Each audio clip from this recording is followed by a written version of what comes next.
আপনারা দেখছেন যে সুলতান শু এখান থেকে জুতো না কেনায় খরিদ্দারকে মারধর করা হয়েছে। সুলতান শু এই যে আমরা কথা বলবো, তোমাকে মারধর করেছে?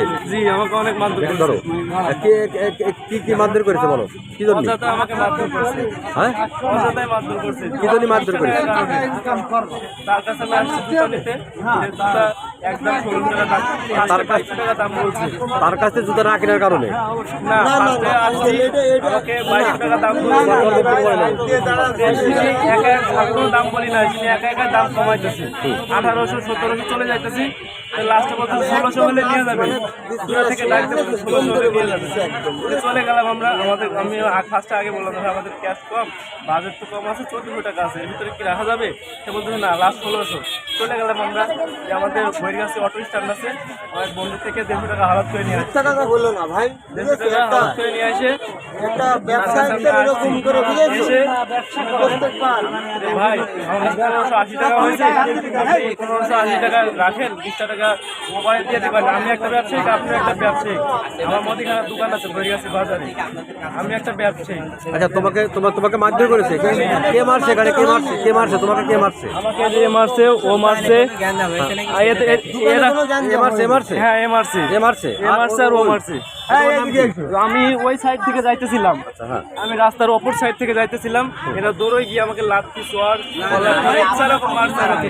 আপনি যদি আমার সাক্ষী আছে, এই পাশে সবাই দেখছে, আমার একটা কোম্পানির ডিএসআর ছিল, সে আমাকে আপনাদের কাছে যাইতে বলছে। তারপরে আমি আপনাদের কাছে যে কমপ্লেনটা জানাইছি, বিচারটা চাইতেছি আমি আপনাদের কাছে। আপনারা বিচার করবেন। সুপ্রিয় দর্শক, যে আপনারা দেখছেন যে কালীগঞ্জ বাজারের সুলতান শু অ্যান্ড অল এই দোকান থেকে জুতো না কেনায় এই যে বারবার আপনি যে একই মানে ই করছেন যে জুতা না কিনা, এটা কিন্তু অন্যায়। এটা 20 টাকা, আমি 1600 বলে দিচ্ছি। দাম জুতাটা আমি সকালবেলা বিসমিল্লাহর সময় দোকানটা খুলে আমি আসলে সেই ভাইও আসছে। এখন দাম জুতা, এখন আমাদের একটা দামাদামির দোকান, বুঝতে পেরেছেন?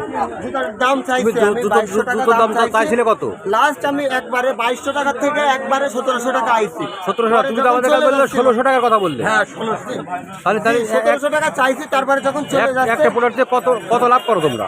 আমাদের লাভ বেশি হয় না, আমাদের সর্বোচ্চ 1500 টাকা জুতা বেচলে 200 টাকা 150 টাকা এরকম লাভ থাকে। 1500-1600 টাকা জুতা বেচলে 200 টাকা তারপর বলো কি বুঝেছেন? এখন আপনার বিসমিল্লাহর সময় এসছে দোকান, বুঝেছেন? এখন জুতাটা কিনতে আসছে, এখন আমি দাম চাইছি 2200। তারপরে বলছে যে না ভাই, আমাদের বাজেট 1500-1600 টাকা, বুঝেছেন? তখন আমি দেখলাম যে 1500-1600 মারছো কথা না, ওইটা পুরোটা শুনতে হবে। তো না পুরোটা তোমাকে মারছো, তোমার সঙ্গে বার্গেনিং হইতেই পারে। দোকান থেকে তোমাদের সঙ্গে বার্গেনিং হইতেই পারে, দোকানে একদম কেনাকাটা নাও করতে পারে। তার সাথে আমার কোনো খারাপ ব্যবহার হয়নি, বরঞ্চ সে আমার সাথে খুবই খারাপ ব্যবহার করে তারপরে দোকান থেকে গিয়েছে। আচ্ছা, এই জন্য আমার বিভিন্ন রকম অভিশাপ দিয়ে গিয়েছে। এই সকালবেলা বিসমিল্লাহর সময় এই যে দোকানটা খুলে আমি একটা জুতার দাম বলেছি, এখন 20 টাকা জন্য। কাহিনীটা একটু ভালো করে শোনেন। কাহিনী তো না, বলছিলাম মেরোছি কি মারোনি সেটা বলো। আমরা কোনো কেউ গায়ে হাত দিই না। আচ্ছা, তাহলে ভাই তুমি বলো, তাহলে মিথ্যা কথা বলছো। ক্যামেরাটা এখানে দেখান। ভাই আমি গায়ে হাত দিচ্ছি তোমার? ভাই মিথ্যা কথা বললেন না ভাই, আমি জানিও না ওরা কোন জায়গায় গিয়েছে না গিয়েছে।